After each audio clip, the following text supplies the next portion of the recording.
იშხნისა და ოშკის აღდგენაზე შეთანხმება უკვე მიღწეულია სარესტავრაციო სამუშაოებში ქართველი სპეციალისტებიც მიიღებენ მონაწილეობას. თურქეთის ტერიტორიაზე მდებარე ისტორიისა და ხუროთმოძღვრების უნიკალური ძეგლების გადასარჩენად კამპანია სოციალურ ქსელშიც დაწყებულია. National Geographic-მა კი ოშკი მსოფლიო მასშტაბით განადგურების პირას მყოფი 12 ძეგლის სიაში შეიყვანა. ეს გახლავთ ჩtildeო დასავლეთ გუმბათს ქვეშ აფრა, ეს გუმბათი ხელი იწყება და ხედავთ როგორ მდგომარეობა. აფრა არის განგრეული, უზარმაზარი ნაპრალი აფრაში. ბზარი მიდის ზემოთ, აი ეგრე კარგად არ შეიმჩნევა, მაგრამ ეს თუ გაფართოვდა, უბრალოდ გამოიცლება გუმბათს ნაწილი და ჩამოიღება.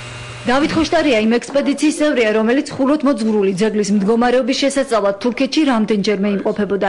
ისტორიკოსი ყვება, რომ ოშკის გუმბათის ჩამონგრევა ყოველ ზამთარს ელოდება. იმის გამო, რომ კედლები წყლით არის გაჟღენთილი, ტაძარზე ბზარების რაოდენობა მატულობს. ამ უნიკალური გუმბათის შეკეთება არასდროს მომხდარა და მას 11 საუკუნის განმავლობაში ადამიანის ხელი არ შეხებია. სპეციალისტები შიშობენ, რომ გუმბათის ჩამონგრევას ტაძრის სრული ნგრევა მოყვება. მე პირველ თვეში ვიყავი 1990 წელს. უკანასკნელად ჩარშა და შემიძლია დავადასტურო, რომ იქ ძალიან საშიში პროცესი მიდის. განსაკუთრებით საშიშია ეს ზამთრის პერიოდში, ლითოლობის დროს, როდესაც შეიძლება გაიჟღინთოს ტენით ეს გუმბათი, შემდეგ გაიყინოს და გაახეთქავს გუმბათს. არის სხვა პრობლემები, რა თქმა უნდა, თქვა იქ დასავლეთ კედელს აქვს დიდი ბზარი, იქ მიმდინარეობს ძარცვა უბრალოდ, აი ვიცით ბოლო წლებში იყო შემთხვევები ჩამოტეხეს წმინდა ნინოს კანდაკება სამხრეთ გალერეის ცნობილი სკულპტურული სვეტიდან და იკარგა იმავე სამხრეთ ფასადის ვედრების კომპოზიციიდან კიდე ერთი სკულპტურული გამოსახულება. ეს პროცესიც მიდის. ოშკი არის ფაქტობრივად კატასტროფის პირას მისული და ყოველ წუთას შეიძლება გამოუსწორებელი ზიანი მიადგეს მას. დანგრევის პირასაა თურქეთის ტერიტორიაზე მდებარე კიდევ ერთი ტაძარი. იშხანის ორნამენტები სიცივისა და წყლისაგან განადგურებულია. მოხატულობა, რომელიც გუმბათში არსებობს, უკვე იშლება. ატკეცილია ბათქაში, სადღაც იფშნება, სახებავის დეფორმაცია არის. ცხადია, გადაუხურა ტაძარში, კამარები ჩამონგრეულია იშხანში, დიდი ბზარებია. ეს ძეგლები შეწეულია, იმიტომ რომ ერთი არის საეტაპო ძეგლები და უმნიშვნელოვანესი ქართული კულტურის, არა მარტო ქართული კულტურის, საერთოდ აღმოსავლეთ ქრისტიანული ხელოვნების ბრწყინვალე ნიმუშებია. მეორეს ერთი ეს არის მჭიდრო განაშენიანებაში არსებული ძეგლები.